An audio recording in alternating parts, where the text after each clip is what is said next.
बिस्मिल्लाहिर्रहमानिर्रहीम। उस दिन हमने स्टडी किया था रेजोनेंस इफेक्ट के बारे में पढ़ रहे थे कि भाई एक जगह इलेक्ट्रॉन डेंसिटी का बढ़ जाना और दूसरी जगह पे क्या है कम हो जाना, इसे कहते हैं रेजोनेंस इफेक्ट। और उसके मुताबिक हमने पढ़े थे कि आर्थो पैरा डायरेक्टिंग ग्रुप जो है वो activate the benzene ring and the meta directing group deactivate the benzene ring towards electrophilation. उसमें हमने ये पढ़ा था कि फिनोल मोर एसिडिक है अल्कोहल से। फिर हमने ये पढ़ा कि भाई जो नाइट्रो 2,4,6 टाई नाइट्रोफिनोल है वो सबसे ज़्यादा एसिडिक है, फिनोल से ज़्यादा एसिडिक है। और आज हम जो पढ़ते हैं वो ये है कि बेसिक करैक्टर हम देखते हैं, बेसिक करैक्टर कैसे असरअंदाज होता है। उसमें हमने ये पढ़ना है कि भाई अमोनिया जो है वो ज़्यादा बेसिक है दैन एनिलीन से, और सबसे लीस्ट बेसिक जो है वो 2,4,6 ट्राई नाइट्रो एनिलीन है। इसी तरीके से हम ये देखते हैं कि भाई एन डाईमिथाइल जो है और 2,4,6 ट्राई नाइट्रो जो एनिलीन है वो क्या है, ये लीस्ट बेसिक है, ये भी हम देखते हैं। फिर हम इसके साथ साथ स्टीरिक फैक्टर को भी हम मद्देनजर रखेंगे। सबसे पहले मैं सादा को देखता हूँ कि भाई एन डाईमिथाइल एनिलीन अमीन जो है वो ज़्यादा बेसिक है दैन मिथाइल अमीन से। वजह क्या है? देखिए हमारे पास एन डाईमिथाइल अमीन है, फार्मूला है CH3। इस नाइट्रोजन का ताल्लुक 5th A ग्रुप से है, लिहाजा इसके रिलेशन पे क्या होते हैं, 5 इलेक्ट्रॉन होते हैं। 3 इसने बॉन्ड बनाया है, एक हाइड्रोजन के साथ और मिथाइल ग्रुप के साथ। तो ये जो इलेक्ट्रॉनिक जोड़ा जो है वो अमोनिया के अंदर जो इलेक्ट्रॉन पेयर डोनर है, लिहाजा ये क्या है, बेस है। जबकि ये जो CH3 दो बल्कि ग्रुप हैं इनके दरमियान रिपल्शन भी पाई जाती है। इस रिपल्शन का नाम क्या है, वंडरवाल रिपल्शन भी इसे कहते हैं, इसे स्टीरिक हिंड्रेंस भी कहते हैं। अब ये इलेक्ट्रॉन इसको क्या करते हैं, पुश करते हैं इलेक्ट्रॉन पेयर को, और इसकी डोनेशन पावर जो है वो बढ़ जाती है। लिहाजा एन डाईमिथाइल अमीन जो है वो ज्यादा बेसिक है दैन अमोनिया से। इसी तरीके से हम देखते हैं कि अगर हम ट्राईमिथाइलमीन लगा लें तो ट्राईमिथाइलमीन में हालांकि ये ज्यादा बेसिक होना चाहिए था एन डाईमिथाइलमीन से, लेकिन ये लेस बेसिक है। आखिर इसके लेस बेसिक होने की वजह क्या है? इसकी वजह ये है कि ये तीनों मिथाइल बल्कि ग्रुप हैं, इनके दरमियान जो है वो रिपल्शन पाई जाती है। इस रिपल्शन को कहते हैं वंडरवाल रिपल्शन। और इसकी जो नाइट्रोजन के पास इलेक्ट्रॉन जोड़ा है उसकी डोनेशन एबिलिटी जो है वो ये क्या कर देते हैं, कम कर देते हैं। क्या कर देते हैं? कम कर देते हैं। ये तो हमारे पास सिर्फ एलिफेटिक अमीन थी। हमारे पास चूंकि हमने रेजोनेंस इफेक्ट पढ़ना है, हम उसको स्टडी कर रहे हैं, तो उसमें हम सबसे पहले एनिलीन की बात करते हैं। एनिलीन में क्या होता है? एनिलीन में नाइट्रोजन के ऊपर जो है वो इलेक्ट्रॉन पेयर मौजूद होते हैं। मसलन ये एनिलीन है, ये इलेक्ट्रॉन पेयर डीलोकलाइज हो जाता है और आर्थो पैरा पोजीशन पे नेगेटिव चार्ज है, ये इलेक्ट्रॉन डेंसिटी शिफ्ट हो जाती है toward ortho and para position, जिससे ये जो इलेक्ट्रॉन पेयर है इसकी डोनेशन एबिलिटी जो है वो कम हो जाती है। यहाँ इसमें पॉजिटिव चार्ज आ जाता है, नाइट्रोजन इलेक्ट्रॉन डेंसिटी कम हो जाती है, और इस आर्थो और पैरा पोजीशन पे इलेक्ट्रॉन डेंसिटी क्या होती है, ये बढ़ जाती है, क्योंकि ये आर्थो पैरा डायरेक्टिंग ग्रुप है, ये रिंग को इलेक्ट्रॉन डोनेट करता है। यहाँ पे क्या आ गया, पॉजिटिव चार्ज है। अब यहाँ डबल बॉन्ड है, पैरा पोजीशन पे नेगेटिव चार्ज आ गया, ये बॉन्ड इधर शिफ्ट हो जाए और अब ये बॉन्ड जो है वो आर्थो पोजीशन पे शिफ्ट हो जाए। इस लिहाज से हम ये कहते हैं कि ये एनिलीन जो है वो कम बेसिक है किससे, अमोनिया से, क्योंकि इसमें इलेक्ट्रॉन जो है वो रिंग में डीलोकलाइज हो गए हैं, रिंग में डीलोकलाइज, ये equal to pi complex, equal to pi complex. अब हम ये देखते हैं कि जो हमारे पास ट्राई नाइट्रो एनिलीन है वो इसमें से कम, सबसे कम 3 बेसिक हो जाता है। वजह क्या है वो हम उसको चेक करते हैं। कि एन ये जो 2,4,6 ट्राइनाइट्रोएनिलीन है उसमें क्या होता है, वो उसकी बेसिक करैक्टर क्यों कम हो जाता है? उसकी वजह ये है कि ये NO2 जो है वो इलेक्ट्रॉन विदड्रॉइंग ग्रुप है। ये क्या है बड़ा? इलेक्ट्रॉन विदड्रॉइंग ग्रुप है। एक electron withdrawing group ortho position पे लगा हुआ है, एक पैरा पोजीशन पे लगा हुआ है। तो इस तरीके से ये बन गया 2,4,6 ट्राइनाइट्रोएनिलीन। अब अगर इसकी रेजोनेंस स्ट्रक्चर हम ड्रा करते हैं तो क्या बनता है, इस नाइट्रोजन पे पॉजिटिव चार्ज आएगा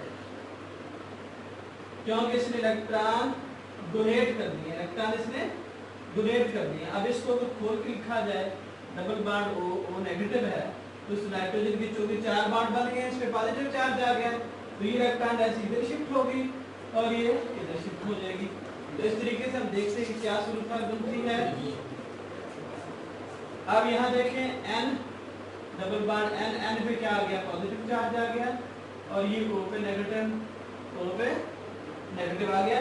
अब इसी तरीके से ये सूरत इधर भी है, यहाँ भी डीलोकलाइजेशन होगी, इस साइड पे भी डीलोकलाइजेशन होगी, इधर भी डीलोकलाइजेशन होगी। इसकी रेजोनेंस फॉर्म जो है वो बहुत ज़्यादा बनेगी।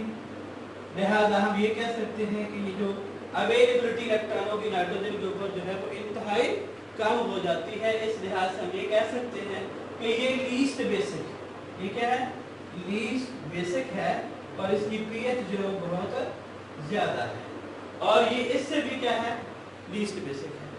इसी तरीके से हम देखते हैं कि अगर हमारे पास 2,4,6 ट्राइनाइट्रो डाइमिथाइल एनिलीन अगर ले लें, डाइमिथाइल एनिलीन ले लें, तो वो एनिलीन से भी कम बेसिक है। अब हम उसको देखते हैं बेस का बेसिक कैरेक्टर कैसे चेंज होता है। देखिए हमारे पास 2,4,6 ट्राइनाइट्रोएनिलीन है। यहाँ N में H की बजाय जो है मिथाइल ग्रुप लगे हुए हैं, CH3, बाकी सारी सूरत पूरी है, सेम है। यहाँ पे क्या है, N डबल बॉन्ड O है, O नेगेटिव है, यहाँ पॉजिटिव चार्ज है, इधर भी N double bond O positive charge है नाइट्रोजन के ऊपर, और O पे क्या है, नेगेटिव है, यहाँ भी N positive double bond O negative है। अब यहाँ ये जो दो बल्कि ग्रुप लगे हुए, मिथाइल ग्रुप लगे हुए हैं, ये क्या करते हैं, ये में चूंकि ये वंडरवाल रिपल्शन भी मौजूद है, इसके अंदर स्टीरिक हिंड्रेंस भी मौजूद है, और उसके अलावा ये जो इलेक्ट्रॉन पेयर डोनर भी ये ग्रुप है, ये इसको पुश करते हैं और इलेक्ट्रॉन डोनेशन एबिलिटी इसकी नाइट्रोजन की जो है वो मजीद बढ़ा देते हैं, मजीद इंक्रीज कर देते हैं रिंग को। तो इस तरीके से नाइट्रोजन के ऊपर अवेलेबिलिटी इलेक्ट्रॉनों की बहुत कम हो जाती है। इस लिहाज से हम ये कह सकते हैं कि ये लीस्ट बेसिक, ये क्या है, लीस्ट बेसिक है। ये सिर्फ एक चीज नहीं है, ये रेजोनेंस इफेक्ट जो है बहुत सारी चीजों पे असरअंदाज होता है, यानी एसिडिक कैरेक्टर पे भी असरअंदाज होता है, बेसिक कैरेक्टर पे भी असरअंदाज होता है, और इसी तरीके से हमारे जो है मेल्टिंग पॉइंट, बॉइलिंग पॉइंट पे भी असरअंदाज होता है, और इसी तरीके से हमारे पास बहुत सारे और फैक्टर भी, डाइपोल मोमेंट वगैरह है, उन पे ये असरअंदाज होता है। तो ये स्टीरिक फैक्टर जो है, फिर साथ हम एक और फैक्टर पढ़ते हैं जिसको स्टीरिक फैक्टर कहते हैं, स्टीरिक हिंड्रेंस। क्या है, स्टीरिक हिंड्रेंस। तो स्टीरिक हिंड्रेंस में ये देखते हैं कि ये जो बल्की ग्रुप हैं ये स्टीरिकली हिंड्रेड हैं, और इलेक्ट्रॉन पेयर को डोनेट करने की क्या करते हैं, ये कोशिश करता है।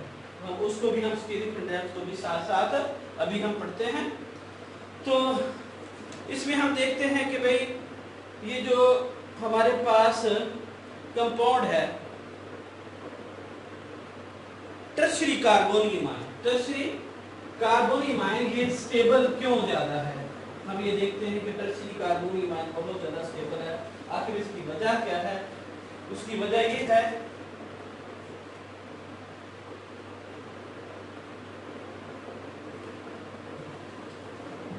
कि ये जो हमारे पास कार्बन है, मिथाइल ग्रुप है, ये एक दूसरे को रिपेल करते हैं। इस रिपल्शन का नाम है वैन डेर वाल्स रिपल्शन भी इसको कहते हैं, इसको स्टीरिक हिंड्रेंस भी कहते हैं। इस स्टीरिक हिंड्रेंस की वजह से ये जो टर्शियरी कार्बोनियम आयन है ये 50% इन्वर्टेड होता है, और 50% अपनी कॉन्फिगरेशन जो है वो बाहर रखता है। इस तरीके से ये बहुत स्टेबल है। इसी तरीके से हम ये देखते हैं कि ये हमारे पास टर्शियरी ब्यूटाइल बेंजीन जो है इसको हम चेक करते हैं कि इसकी क्या सूरत है। अब ये देखते हैं कि ये रेजोनेंस, क्या ये रेजोनेंस स्ट्रक्चर बनती है? ये बिल्कुल नहीं बनती। वजह क्या है कि ये बल्कि ग्रुप हैं, ये इसको आउट ऑफ द प्लेन ले जाएंगे, स्टेरिकली हिंडर करेंगे इसको। और इसके साथ मिलता जुलता हमारे पास एक फैक्टर है जिसको हम कहते हैं हाइपर कंजुगेशन। क्या है? Hyper conjugation. हाइपर कंजुगेशन की जब हम स्टडी करते हैं, इसमें बाद का सिग्मा बॉन्ड जो है उसकी भी डिलोकलाइजेशन होती है, तो उसको पाई इलेक्ट्रॉन जो अवेलेबल हो तो इसको कहते हैं लो बॉन्ड रेजोनेंस या इसको कहते हैं हाइपर कंजुगेशन। अगर देखिए हमारे पास इसका भी बड़ा किरदार है, CH3 है हमारे पास, ये टॉलिन का कंपाउंड हम देख रहे हैं टॉलिन।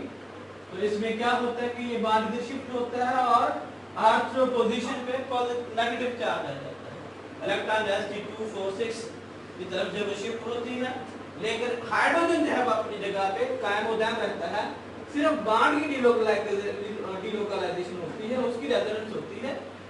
बाकी जो हमारे पास H है वो अपनी जगह पे कायम हो दायम रहेगा और इस तरीके से इसकी जो है वो डिलोकलाइजेशन होगी। इस डिलोकलाइजेशन को कहेंगे लो बॉन्ड रेजोनेंस या इसको कहेंगे हाइपर कंजुगेशन। अब ये देखिए बॉन्ड इधर शिफ्ट हो रहा है और ये बॉन्ड आर्थ्रो पोजीशन पे जो है वो शिफ्ट हो रहा है। इस तरीके से जो स्ट्रक्चर बनेगी रेजोनेंस वो कैसी बनेगी? यहाँ डबल बॉन्ड है, C है, H है और ये H जो है, अब यहाँ जो है वो डबल बॉन्ड आ गया, पैरा पोजीशन पे नेगेटिव चार्ज आ गया, ये बॉन्ड आगे शिफ्ट होगा, इलेक्ट्रॉन डेंसिटी जो है वो फिर आर्थ्रो की जानिब शिफ्ट हो जाएगा। इस अमल का नाम क्या है? Hyper conjugation. इस तरीके से बेशुमार इसकी रेजोनेंस स्ट्रक्चर जो है वो बनेगी। अब यहाँ डबल बॉन्ड आ गया, यहाँ डबल बॉन्ड, यहाँ क्या है नेगेटिव चार्ज है। अब ये नेगेटिव चार्ज इधर शिफ्ट हो जाए और ये बॉन्ड दोबारा इधर शिफ्ट हो जाएगा, तो क्या सूरत हाल आएगी?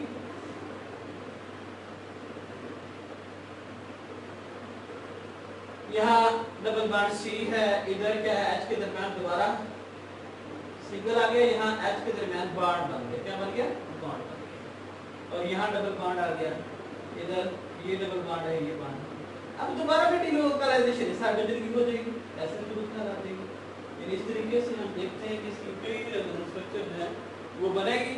और ये वजह किसे, इसको क्या कहते हैं? Hyper conjugation. क्या कहते हैं? हाइपर कंजुगेशन, या ऐसे कहते हैं लो बॉन्ड रेजोनेंस। लो बॉन्ड रेजोनेंस इस तरीके से ये शिफ्टिंग होगी।